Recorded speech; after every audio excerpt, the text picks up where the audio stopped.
Bien, buenos días hermanos, que el Señor les bendiga nuevamente en esta mañana.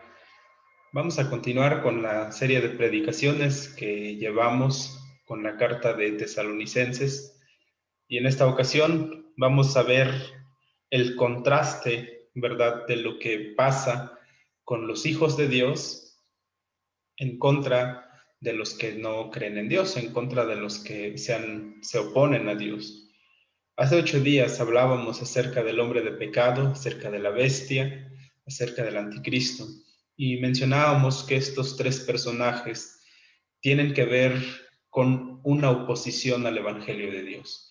Es decir, tanto el anticristo como el hombre de pecado y como la bestia son representaciones de oposición al Evangelio, de oposición al avance del reino de Dios. Pero el apóstol Pablo, ¿verdad?, en la carta en la que estamos, describe a este hombre de pecado y también nos muestra su fin, ¿verdad? El fin de este personaje es la muerte porque será derrotado por el Señor. El fin será, ¿verdad?, una separación eterna, será una condenación, no solo al hombre de pecado, sino a todos sus seguidores, a todas las personas que siguen, ¿verdad?, este personaje están condenados a la destrucción, están condenados a la muerte, a la separación eterna de Dios. Pero hoy vamos a ver un contraste, ¿verdad? Porque es que el cristiano no debería tener miedo ante estas situaciones, ante la manifestación de un hombre de pecado, ante la manifestación de una bestia, ante la manifestación de un anticristo. ¿Por qué el cristiano no debe tener temor de este personaje? Y como ustedes están viendo en pantalla, la razón de ello es porque el cristiano tiene seguridad, ¿verdad? Tenemos una seguridad tan grande de salvación, una seguridad fiel de parte de Dios, una seguridad eterna, ¿verdad?, que nos es dada mediante la gracia del Señor. Y eso es lo que vamos a hablar en esta mañana. Y bien, ¿qué es? Vamos a comenzar con esta pregunta. ¿Qué te da seguridad? ¿Te sientes seguro en una casa, pues, con muchos candados, bien asegurado, donde los ladrones no puedan entrar, con un equipo de seguridad muy avanzado? ¿Te da seguridad eso? ¿Te da seguridad, verdad, un equipo de protección para el cuerpo, para cuando uno está trabajando? ¿Nos da seguridad el ejército? ¿Un cubrebocas en estos días nos da seguridad? ¿Los policías pueden darnos seguridad también? Los militares, como ya mencionamos, la Guardia Nacional, los médicos, un cubrebocas. Eso es lo que pensamos que nos da seguridad, un equipo de seguridad. Regularmente, como personas, ¿verdad?, debemos ser sabios para poder tomar decisiones sabias. Y mientras vivimos en este cuerpo limitado, ¿verdad?, en este cuerpo terrenal, nosotros debemos protegernos de diferentes circunstancias, ¿verdad? Por ejemplo, debemos protegernos del polvo, ¿verdad? Debemos protegernos de algunas bacterias, algunas enfermedades, debemos protegernos de la lluvia cuando está lloviendo bastante. Entonces buscamos protección ante lo que pone en peligro nuestra vida. Buscamos refugiarnos ante el peligro que viene, ¿verdad? O que sabemos que viene. Pero cuando no sabemos o no conocemos el peligro, regularmente nos exponemos ante ese peligro. Entonces es por eso que entender la seguridad es un tema muy importante para nosotros. Entonces, ¿de qué estamos seguros los cristianos? Bueno, pues el texto bíblico que voy a leer a continuación nos va a hablar en qué aspecto como cristianos estamos seguros en esta vida. Dice así la palabra del Señor. Segunda carta a los Tesalonicenses, capítulo 2, versículos 13 al 17. Pero nosotros debemos dar siempre gracias a Dios respecto a vosotros, hermanos amados por el Señor, de que Dios os haya escogido desde el principio para salvación mediante la santificación por el Espíritu y la fe en la verdad, a lo cual os llamo mediante nuestro Evangelio para alcanzar la gloria de nuestro Señor Jesucristo. Así que, hermanos, estad firmes y retened la doctrina que habéis aprendido, sea por palabra o por carta nuestra. Y el mismo Jesucristo, Señor nuestro y Dios nuestro Padre, el cual nos amó y nos dio consolación eterna y buena esperanza por gracia, conforte vuestros corazones y os confirme en toda buena palabra y obra. Esta es la palabra del Señor. Aquí podemos encontrar el contraste del destino de los que se oponen a Dios y de los que han creído en Dios, a los que Dios ha escogido.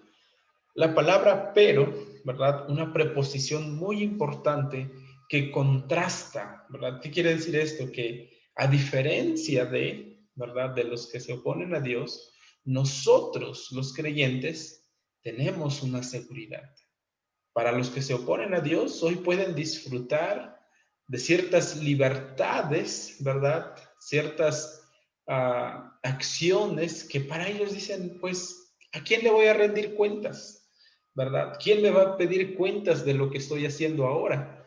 Esa es la forma de pensar de los que no creen en Dios. Ellos dicen, si no hay un Dios, entonces no hay a quien rendirle cuentas. Y si no hay a quien rendirle cuentas de mis acciones, porque son mis acciones, es mi vida, es mi cuerpo, es mi decisión, entonces dicen, pues puedo hacer con ella lo que yo quiera.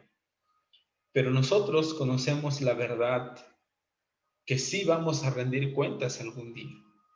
Pero la diferencia de los que se oponen y los que no creen es que ellos serán condenados. Pero nosotros, dice el apóstol Pablo, debemos dar siempre gracias a Dios respecto a vosotros. Y aquí es donde vamos a comenzar con este primer punto. Es muy importante que como creyentes seamos agradecidos por la seguridad que Dios nos ha dado. ¿Por qué debo estar agradecido? Porque Dios me da una seguridad eterna. Dice el versículo 13, pero nosotros, o sea, es decir, los que se oponen a Dios tienen una condenación, pero nosotros debemos dar siempre gracias a Dios respecto a vosotros, hermanos amados por el Señor. ¿De qué debemos dar gracias a Dios? Bueno, Pablo, ¿verdad? Dice que él está agradecido con Dios. Y notemos esta palabra. Dice siempre a Dios respecto a vosotros. Es muy importante notar esto porque Pablo no está diciendo, yo estoy agradecido porque por fin hay un templo, ¿verdad? No está diciendo, estoy agradecido porque por el edificio o por la casa. No, dice, estoy agradecido porque ustedes, hermanos, no se está refiriendo a un templo físico, se está refiriendo a las personas, ¿verdad? A la verdadera iglesia de Dios. Entonces, en este punto podemos ver que la gratitud a Dios tiene que ver con la seguridad que nos ha dado, pero específicamente por un grupo de personas que han creído, que se han salvado de esta condenación. Dice, nosotros debemos dar siempre gracias a Dios respecto a vosotros, hermanos amados por el Señor. ¿Qué es lo que ama el Señor? ¿El Señor ama más un edificio que las personas? No, el Señor ama más a las personas que un edificio. ¿El Señor ama más las cosas materiales que las personas? De ninguna manera.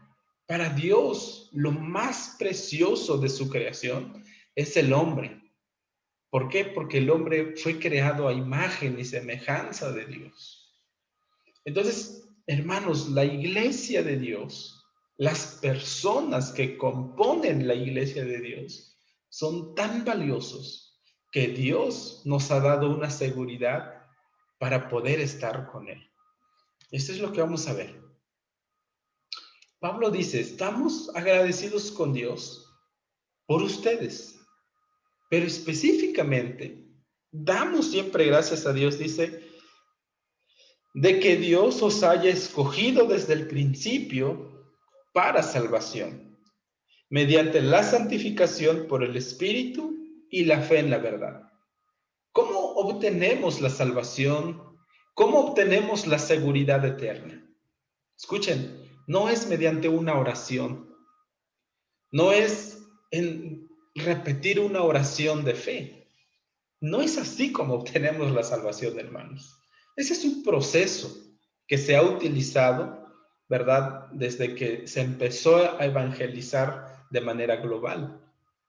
Pero el texto bíblico nos dice que nosotros, ¿verdad? Obtenemos la seguridad eterna. Número uno, la salvación la obtenemos mediante la elección del Padre, es decir, mediante la elección de Dios. Dios, dice la palabra de Dios, de que Dios os haya escogido desde el principio para salvación.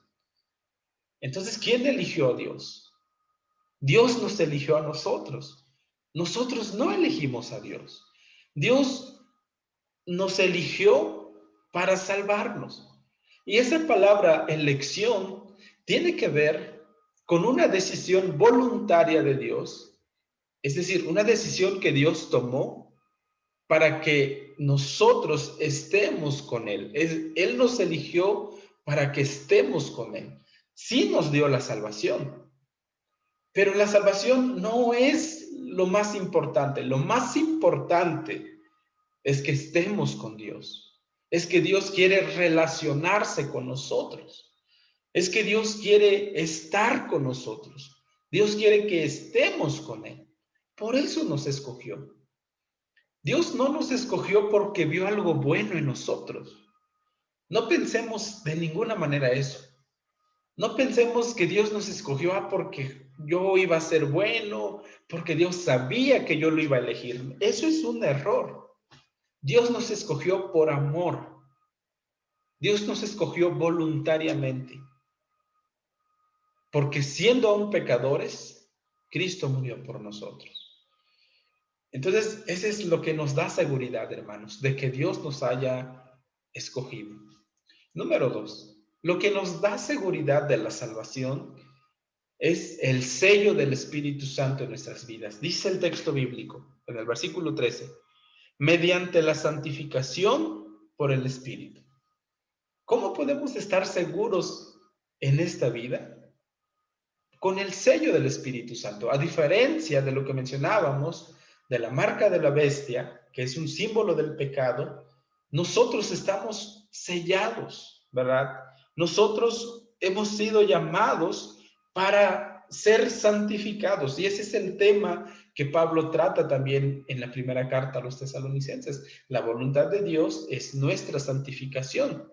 Y aquí nos está diciendo que nuestra posición en Cristo es que somos santos, porque el Espíritu Santo vive en nosotros, porque al momento de la elección del Padre, el Espíritu Santo viene a nuestras vidas para regenerarnos, para hacernos nuevas personas.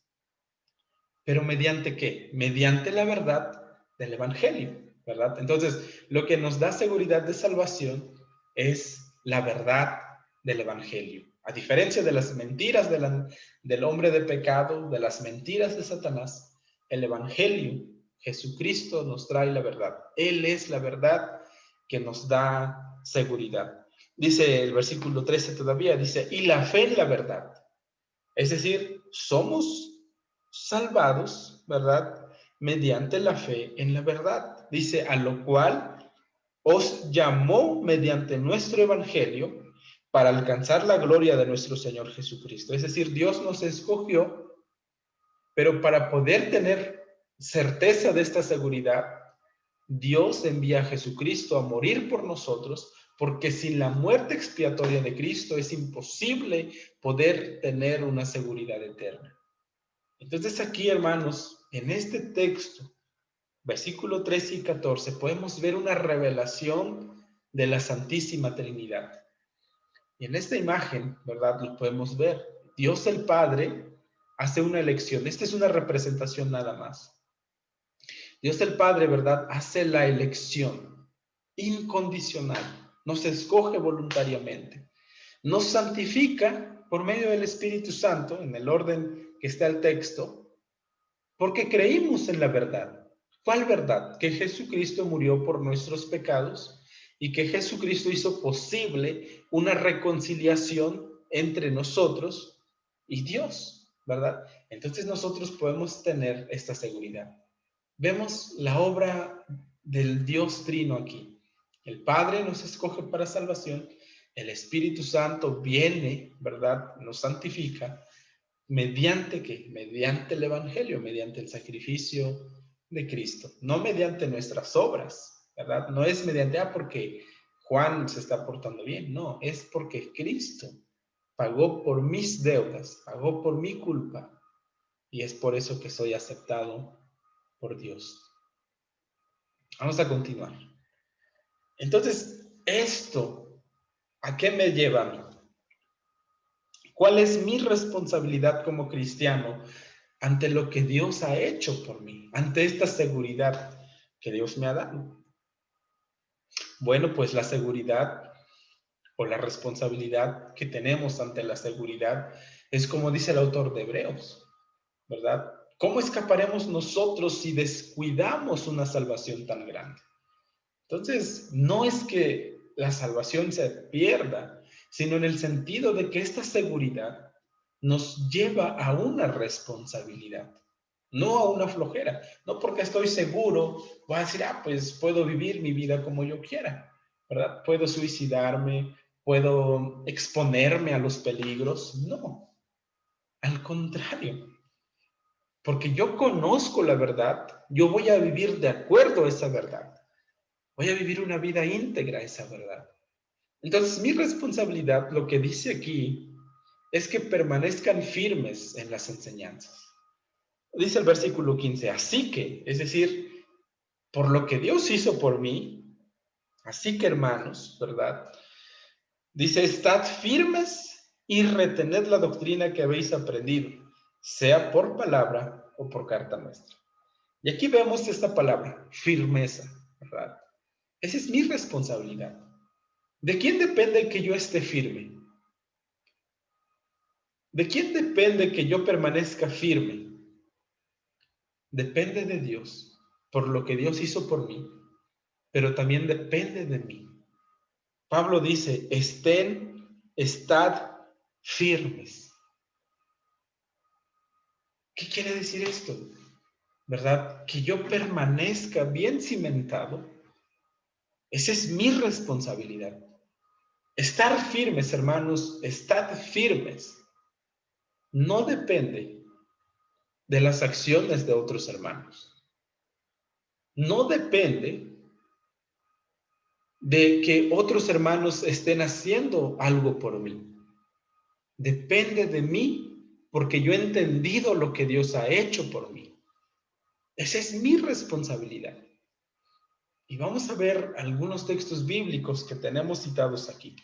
Primeramente, la primera carta a los Corintios, en el capítulo 13, dice así, lo voy a leer, y si ustedes en casa tienen su Biblia a la mano, pueden buscar Primera de Corintios, capítulo 16, versículo 13. Dice, velad, estad firmes en la fe, portaos varonilmente y esforzados. ¿De quién depende esto, hermanos? ¿A quién le están diciendo esta palabra? A la iglesia, ¿verdad? No dice, pues si tu pastor o si tus líderes te visitan, pues estén firmes. No, es por lo que Dios hizo por ti. Es por eso que tú tienes que estar firme en las enseñanzas que has recibido, que has aprendido, en la verdad de la palabra de Dios. Vamos a buscar lo que dice Filipenses. Filipenses 4:1. Dice así. Así que, hermanos amados y deseados, gozo y corona mía, estad así firmes en el Señor, amados. ¿Cómo es que debemos estar firmes? En las enseñanzas que hemos aprendido, que hemos recibido. Esa es mi responsabilidad. Dios ya hizo lo que tenía que hacer. Escogerme, darme su Espíritu Santo y enviarme el Evangelio para que yo pudiera creer en la verdad y de esa manera tener seguridad. Ahora, mi responsabilidad es estar firme. 1:17 de Filipenses, 1:27, perdón, dice: solamente que os comportéis como es digno del Evangelio de Cristo, para que, sea que vaya a veros o que esté ausente, oiga de vosotros que estáis firmes en un mismo espíritu, combatiendo unánimes por la fe del Evangelio. ¿En qué otro punto debe estar firme el creyente? En la unidad, ¿verdad? Esa enseñanza que recibimos por parte de Dios, por parte del Evangelio, debe unirnos como iglesia. No debe separarnos, no debe dividirnos. No debe llevarnos a peleas, a pleitos, no. El Evangelio nos une como iglesia. Y en esa unidad es donde debemos buscar firmeza. Gálatas 5:1 dice: estad firmes en la libertad con que Cristo os ha libertado. ¿En qué otro aspecto debo estar firme? En la libertad que Dios me ha dado. Porque Dios no me llamó para esclavizarme, sino me llamó para ser libre y para relacionarme con Él y para vivir la vida abundante en libertad, no en libertinaje. Y vivir en esa libertad es que yo dependa de Dios cada día. Vamos a ver. ¿Y qué más dice Pablo? ¿Cuál es mi responsabilidad? No solamente es permanecer firme, sino también es retener la enseñanza. Dice el apóstol Pablo: estad firmes, y retened la doctrina que habéis aprendido, sea por palabra o por carta nuestra.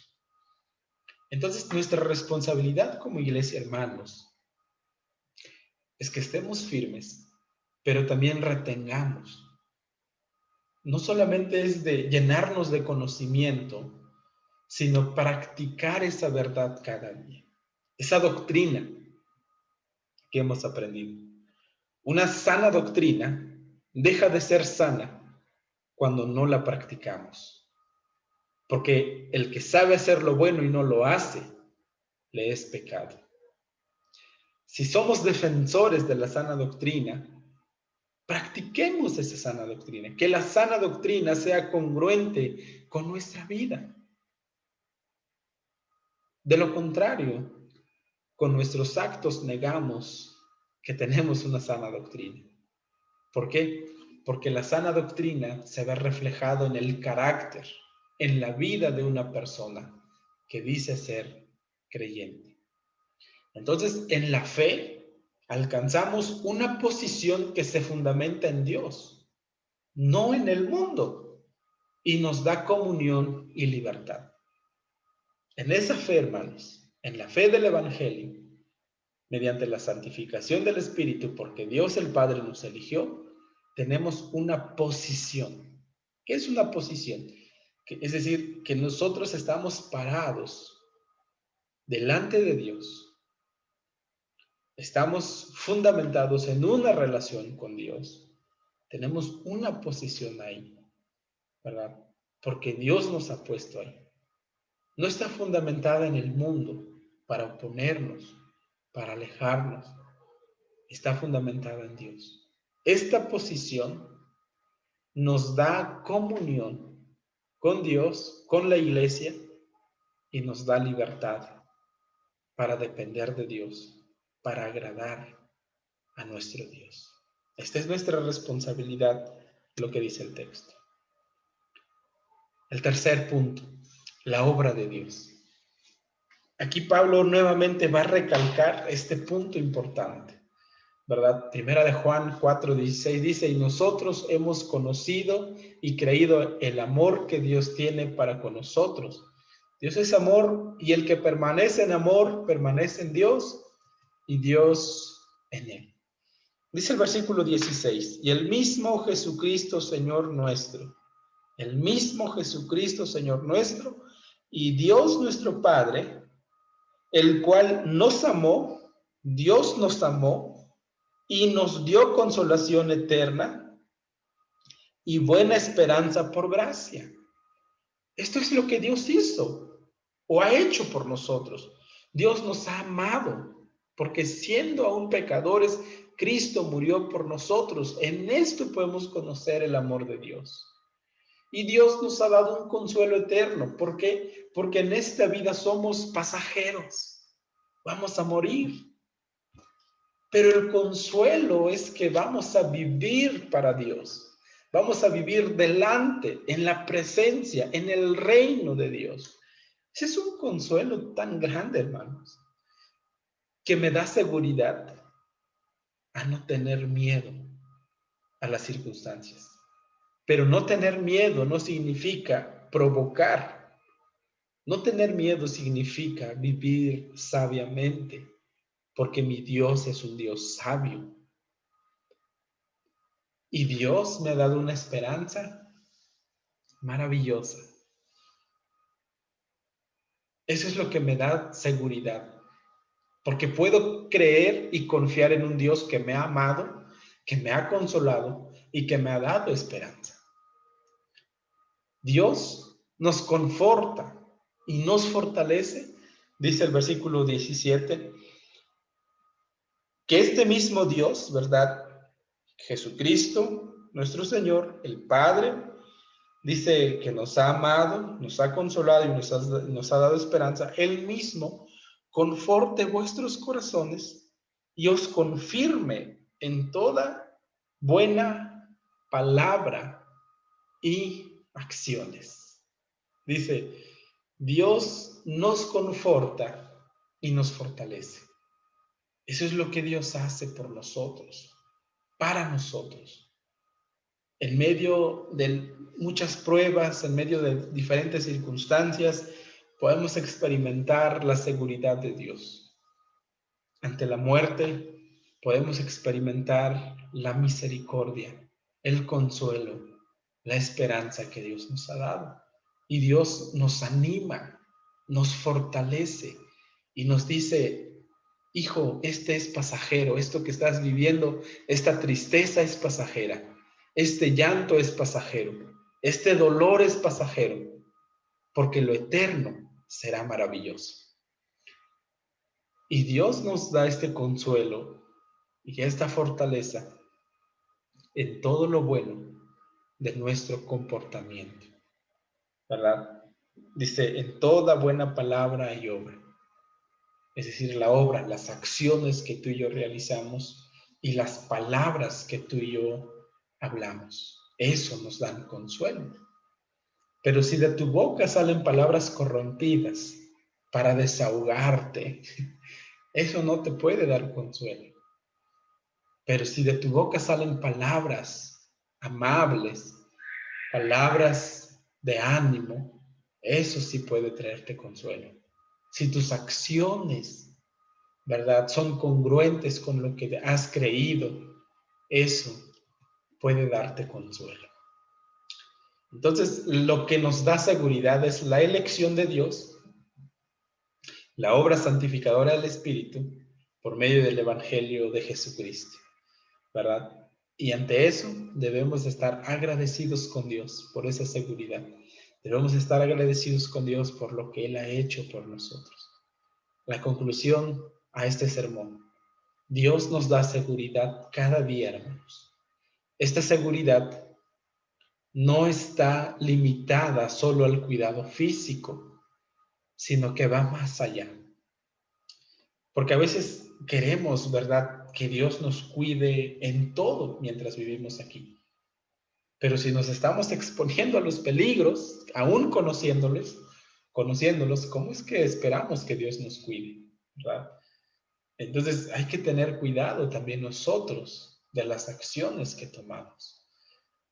Y muchas veces Dios no nos va a librar de algunas cosas. Dios, lo más probable, va a permitir que nos enfermemos, porque vivimos en un mundo caído.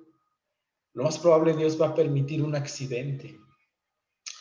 Lo más probable Dios va a permitir que sucedan cosas en nuestras vidas para recordarnos sus promesas, para consolarnos, para recordarnos que tenemos una esperanza eterna. Dios nos da una seguridad eterna porque nos ama, no una seguridad pasajera.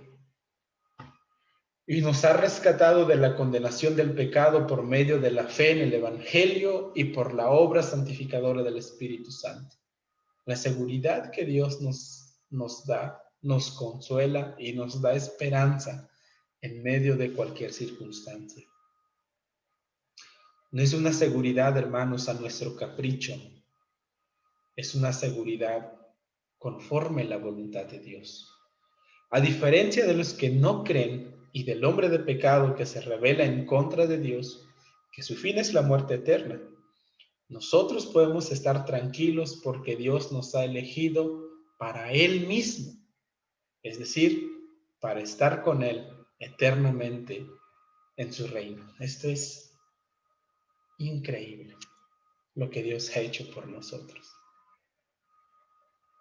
Dice un canto, si todo esto he hecho yo por ti, ¿qué haces tú por mí? Como ustedes saben, esta semana ha sido un poco difícil para mí por la muerte de un prometido de mi sobrina, de una de mis sobrinas. Y solo pensar en la tristeza de ella, solo pensar en el dolor que ella está viviendo, me da tristeza también. Pero lo que me da confianza, hermanos, es que este muchacho era cristiano, era creyente. Yo lo vi crecer en la iglesia donde yo crecí también. Sus padres se congregaban ahí y yo vi crecer a este niño. Por un tiempo dejaron de ir a la iglesia, pero se congregaron en una iglesia en su comunidad porque ellos tenían que caminar media hora para llegar a la iglesia, a reunirse. Pero después de ese tiempo decidieron, ¿verdad?, de caminar y congregarse en una iglesia en su pueblo. Entonces, lo que a mí me da consuelo es saber que este muchacho había confiado en el Señor. Me hubiese gustado poder acompañar a mi sobrina en esta situación, pero no fue posible, no me fue posible poder ir. Sin embargo, sigo orando por ella, pidiéndole que Dios le dé esta seguridad de la que estamos hablando. No va a ser un proceso fácil porque, como les mencionaba, hace 3 meses su abuela, por parte de su padre, falleció y fue un dolor tan grande para ella también. Y ahora enfrentar la muerte de su prometido también es algo muy complicado, muy delicado. Pero comparto esto con ustedes, hermanos, porque a lo mejor piensan, para el pastor es fácil decir, estar firmes, porque él no sufre, él no pasa nada, para él todo está bien. No, también hemos pasado por muchas cosas difíciles como familia, cosas que ustedes no saben. Pero en medio de todo eso, hermanos, nos mostramos fuertes porque el Señor nos ha dado esa fortaleza. Nos mostramos firmes porque el Señor ha hecho algo tan grande por mí que lo único que yo alcanzo a hacer para Él es mínimo. Y yo quiero animarlos a que sigan adelante, permanezcan firmes en la fe, permanezcan firmes en su compromiso con Dios, si es que ustedes han hecho un compromiso con Dios, y sigamos adelante, porque Dios no defrauda. Como dice Pablo a los Corintios en 15, En la primera carta de Corintios capítulo 15, el último texto dice: así que, hermanos amados, estad firmes en el Señor, porque todo trabajo en el Señor no es en vano. Hermanos, pues quiero terminar con una oración. Señor, gracias porque nos das seguridad, gracias porque nos das confianza, nos has amado, nos has consolado y nos has dado una esperanza. Ayúdanos, Señor, a permanecer firmes y constantes en ese llamado que tú nos has hecho. Encomiendo en tus manos a tu iglesia Cristo victorioso, a mi familia, pidiéndote, Señor, que tú nos fortalezcas y tú nos consueles en medio de tristezas, en medio de diferentes circunstancias que vivimos como personas. En el nombre de Cristo Jesús. Amén. Hermanos, que el Señor les bendiga, que el Señor les guarde, que el Señor haga resplandecer su rostro sobre ustedes y les dé paz. Bendiciones.